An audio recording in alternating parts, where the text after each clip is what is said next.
ya emang ini dagangan aku nanti Mbak, ntar aku bakal promo ya. Jadi aku mau sedikit ngobrol. Kebetulan yang bersangkutan bermasalah dengan aku juga beliaunya ada di sini, cuman aku nggak bisa.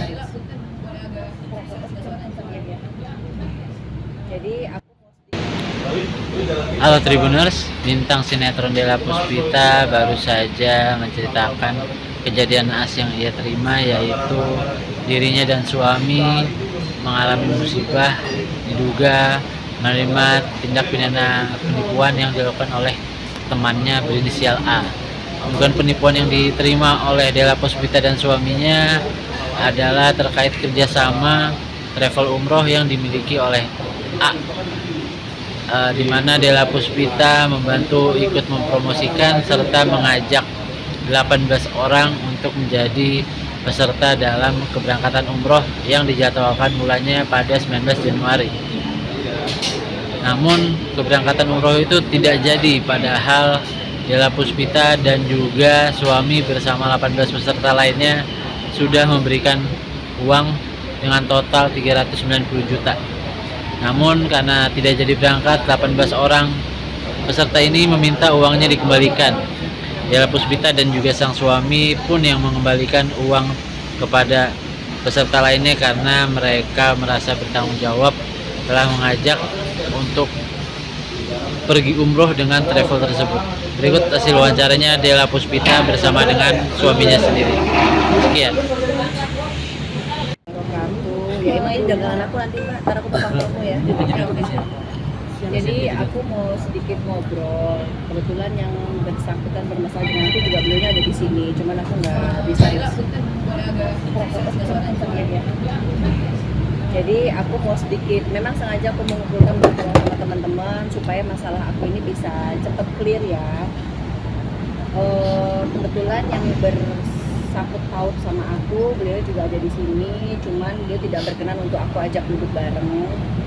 Maksudnya aku tadinya tujuannya baik supaya kita bisa saling mengcounter apa yang beliau tidak berkenan dari apa yang aku sampaikan, dia langsung bisa menyangkal kalau memang tidak melakukan. Jadi ini berawal dari masalah keberangkatan umroh sebenarnya. Aku flashback agak jauh ya. Aku kenal beliau itu udah lama banget, pernah syuting bareng. Terus suatu hari dia ini punya travel umroh, lebih ke punya ke ibunya sebenarnya.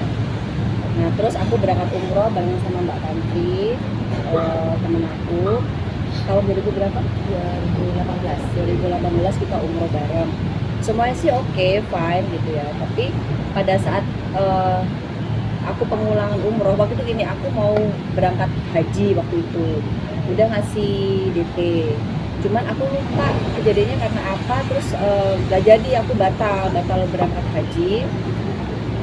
Terus berkendala masalah uang pengembalian DP, itu agak tersendat tahunan karena nggak ngerti kenapa proses pengembalian itu dicicil sampai akhirnya kalau menurut aku terlalu lama, uang itu aku pakai sebagian untuk memberangkatin saudara aku. Udah begitu udah berangkat masih ada sisa nih. Nah pada saat masih ada sisa sedikit, udahlah daripada duit ngendap-ngendap nggak jelas, kita pakai ibadah lagi deh karena memang niatnya buat ibadah kan. Aku ibadah bareng sama anak-anakku, terus pas bulan aku udah menikah, aku umroh lah bareng sama suamiku nambahin lagi duit karena kan penambahan kuota tuh di sana. Pada saat mau berangkat itu udah agak sedikit bermasalah nih ya, kayak benar aku sepenuhnya jujur ya. Jadi bermasalahnya adalah maskapai yang dijanjikan itu tidak sesuai. Awalnya dia bilang maskapai A, tiba-tiba ternyata last minute dia bilang maskapainya B. Awalnya dia bilang dia akan ikut mendampingi, ternyata pada saat hari H nggak ikut dengan info katanya lagi sakit. Ya udah namanya orang sakit kita nggak bisa paksakan kan. Terus memang aku di sana mendapatkan kayak upgrade pesawat gitu loh, harusnya ekonomi tapi aku di upgrade menjadi bisnis. Cuman pada saat di sana itu tidak sesuai dengan apa yang aku harapkan gitu, karena aku tuh ibadah harus sewa mutabib sendiri, kita bayar sendiri. Jadi benar-benar yang kalau mau gabung sama rombongan sih apa teman, cuman akunya ini bukan rombongan mereka, ujuk-ujuk aku gabung kan kayaknya kayak orang asing ikan lele yang masuk ke kandang ikan teri kan gitu loh. Jadi kayaknya aku bukan grupnya mereka tuh, aku tiba-tiba masuk kan sama aja kayak aku ngerepotin mereka. Akhirnya ya udah deh, aku ibadah umrohnya sendiri, aku tawaf dengan rombongan keluarga aku sendiri, bener-bener semuanya serba sendiri gitu loh. Nah terus beliau ini kan sempat bilang, kan waktu itu beliau tuh sakit ya, sakit yang bener-bener yang udah aku lihat udah parah banget karena kondisi badannya tuh udah sampai kurus gitu. Aku tuh karena kita teman, kita tuh kasihan. Aku bilang, kamu punya travel umroh sama kamu, ayo bangkit lagi, apa yang bisa aku lakuin buat kamu bangkit lagi gitu kan. Iya, aku pengen supaya umroh ini bisa jalan lancar lagi travelnya gitu. Ya udah kalau gitu aku mau berangkat lagi nih. Nanti kalau misalnya memang ada teman aku yang mau ikut, nanti aku tawarin punya kamu ya gitu. Tapi bener harus amanah ya, jangan sampai kejadian kayak kemarin-kemarin terulang ya, karena ini pertaruhannya namanya aku bilang gitu. Awalnya aku nggak promosi kemana-mana, aku berangkat pengennya berdua nih, fokus berdua umroh, cuman pengen couple suami istri gitu. Terus pada saat suami aku ini kan ada kerja partneran sama temennya, dia bilang minta izin mau umroh, kalau nggak mau kerjaan dia kan harus ditinggal tuh selama 10 hari. Terus bilang mau umroh pakai travel apa, pakai travel pakai travel T, kita berangkat pakai travel T, yang ngurusin siapa, anaknya A gitu kan. Nah terus begitu udah, oh yaudah kalau gitu gue mau deh berangkat umroh bareng. Ini bener nggak bener kok, kemarin ya kita temen ya, apapun kekurangan dia kita coba tutupin lah, bener kok amanah, karena kan beliau janji akan perbaikin segala macamnya gitu. Ya udah kalau gitu lu jamin ya, iya jamin deh. Udah nih, udah bayar duit sekitar 300 berapa? 330 sekian lah gitu ya. Awalnya harusnya berangkat tanggal 19, tiba-tiba mundur tanggal 22. Nah temennya dia ini bilang, jangan mundur-mundur dong, orang kerja kan ngatur izinnya kan nggak gampang gitu kan, kita kan orang kantoran gitu. Ya udah, pas begitu hari H, pesawatnya tiba-tiba katanya beda, ganti lagi gitu. Aduh aku udah wah ini kok jadi kayak sama kayak kemarin. Terus coba tanyain ke teman kamu masih mau nggak, ya udah deh gitu kan. Terus tiba-tiba ada rombongan yang tidak bisa berangkat bareng gitu.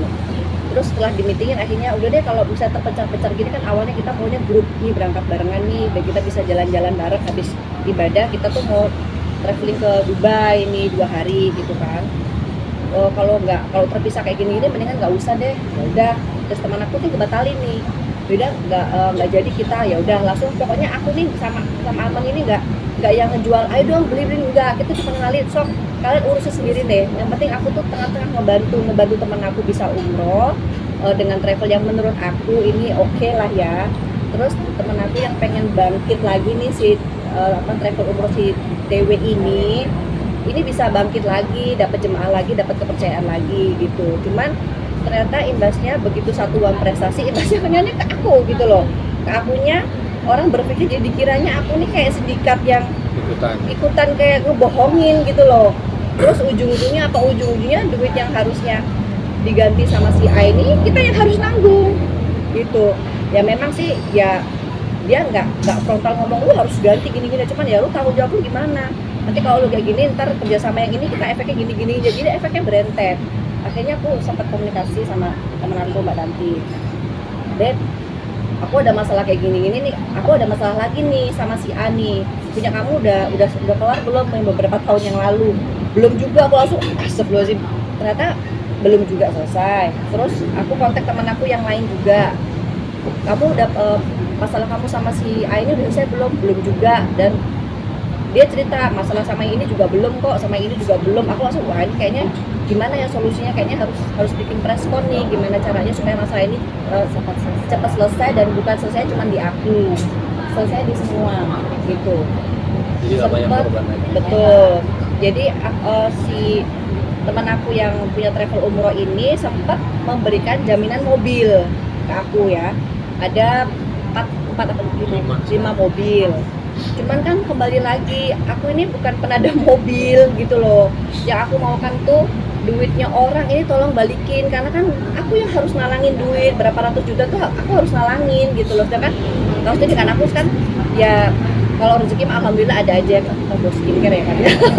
Cuman masalahnya belum lah, aku ini kan nyari duit tuh dari Rp1 ke Rp2 niatnya untuk ibadah. Teman aku juga niatnya mau ibadah, jangan kayak gini gitu loh. Nah terus sempet. Nah, yang jadi kendala adalah mobil yang dijaminan ke aku ini bukan mobil yang bersangkutan, mobil saudaranya dan mobil temennya, dengan note katanya boleh diperjualbelikan. Nah, masalahnya kalau sampai aku perjualbelikan bukan mobil yang bersangkutan, si A yang bermasalah sama aku, ntar gua lagi dikirain gua pernah ada mobil bodong. Nah, itu yang aku masalahkan, tolong gitu. Jual belinya ada BPKB ya? Iya, tidak ada Tidak ada. BPKB dan masih ada yang masih licin juga gitu. Nah, kalau aku jual ntar gua kena kasus lagi ya, Say. Aku capek gitu loh. Terus kemarin itu sempet kita dijanjiin mau ngasih mobil ya, sebelum yang 2 terakhir ini dia ngasih lampu syuting, lampu HMI syuting gitu. Terus aku untuk apa lampu syuting gitu, aku tahu ini itikat baik, cuman masalahnya bukan itu yang aku mau gitu loh. Oke lah, dia sudah menyelesaikan 100 juta ya, 125. Nah, terus yang sisanya ini kan janji dari tanggal 17, mundur ke tanggal 24. Aku kasih kesempatan lagi ke 25, 26. Aku lama-lama capek juga hati aku. Mohon maaf banget, mau nggak mau aku harus bikin press conference karena siapa tahu mungkin di luar sana beliau ini masih ada utang yang belum selesai. Jadi niatnya aku ya semoga dengan adanya press conference kayak gini ini beliau yang punya utang sebelum mati bisa selesai ya. Terus yang bersangkutan yang mungkin kemarin-kemarin bingung mau merengkuhnya kemana, minta pertanggungjawaban kemana, bisa ayo kumpul bareng-bareng kita cari solusinya nih gimana nih supaya yang kemarin duit-duit jamaah yang mau niatnya ibadah umroh yang belum kelar-kelar, mungkin si A ini bisa ada pertanggungjawabannya kan. Orang kan ini loh, nggak semua orang itu gampang untuk ngumpulin duit untuk ibadah umroh gitu loh. Ada yang orang yang ngumpulin dari 1.000, 2.000 dari dagang segala macam, tiba-tiba dipakai buat ya aku nggak ngerti ya apakah dipakai untuk nggak benar apa nggak benar, aku nggak mau suzon juga. Tapi ya kalaupun ada kendala masalah duit ya tolong jangan nyarinya dari untuk ibadah gitu aja. Itu sih teman-teman. Jadi ya mudah-mudahan nih kalau ini berita sempat sudah tersebar luaskan buat siapapun yang kenal dengan sosok A, kemudian nama travelnya TW. Nah, kalau memang kalian ada kendala yang belum selesai mungkin bisa DM ke medsosnya aku atau ke Mbak Tanti, mungkin kita akan bisa bantu jembatanin gitu. Ini aja juga sebenarnya kita ini ya mikir kita tega nggak tega sebenarnya, karena temen gitu, cuma mau nggak mau karena masih banyak yang belum selesai ya mau nggak mau harus kayak gini gitu loh.